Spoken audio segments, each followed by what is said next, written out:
কিছু কিছু সময় কাস্টমারদের ব্যবহার দেখলে মনে হয় যে আমরা আসলে এখানে টেকনিশিয়ান হয়ে আসি নাই, আমরা এখানে কামলা বিক্রি করতে আসছি। মানে দিন মজুররাও যেভাবে চলে দেখা যায় যে আমাদের এমন অবস্থায় চলে যায়, মানে এতটুকু তো সম্মান থাকে না কিছু কিছু ক্ষেত্রে। এটা বেশি ক্ষেত্রে হয়, সেটা হচ্ছে যে এলাকার কিছু পাতি নেতার কারণে। তো যাই হোক, আমি ওই দিকে না যাই, কারণ পাতি নেতারা একটু বেশি ভাব নেবে, এটাই স্বাভাবিক। কারণ কিছু কিছু পাতি নেতার কথা বললে তো আবার দেখা যাচ্ছে তাদের কলিজায় আঘাত লেগে যাবে। তো এখন বিষয় হচ্ছে যে যে কাজটা দেখাচ্ছে এটা অটো রিস্টার্ট প্রবলেম ছিল। অটো রিস্টার্ট প্রবলেমগুলো বিশেষ ক্ষেত্রে সমস্যাগুলো হয় ব্যাটারি থেকে। তো এই কারণে আমি ব্যাটারি যে সার্কিট আছে এটা থেকে ফিউজটা শর্ট করে দেব, শর্ট করে দিয়ে ট্রাই করে দেখব হয় কি না।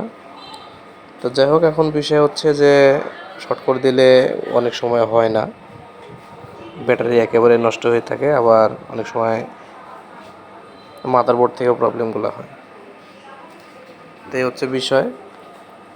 তো আমার কথা হচ্ছে যে ভাই, আপনি নেতাগিরি করেন না যাইগিরি করেন, টেকনিশিয়ানের কাছে এগুলা করতে আসবেন না। কারণ হচ্ছে টেকনিশিয়ান এরা কিন্তু ভাই ভাই, কোনো এক সময় এমন একটা ফান্দে পড়ে যাবেন, পরবর্তীতে দেখবেন যে আপনি মাজা নিয়ে আর উঠতে পারবেন না। এগুলো কিন্তু টেকনিক খাটাই কিন্তু কাজ করতে হয়। আর টেকনিশিয়ানরা কিন্তু আপনার সেই ইয়ান রোবট না যে আপনার কথা মতো কাজ করবে।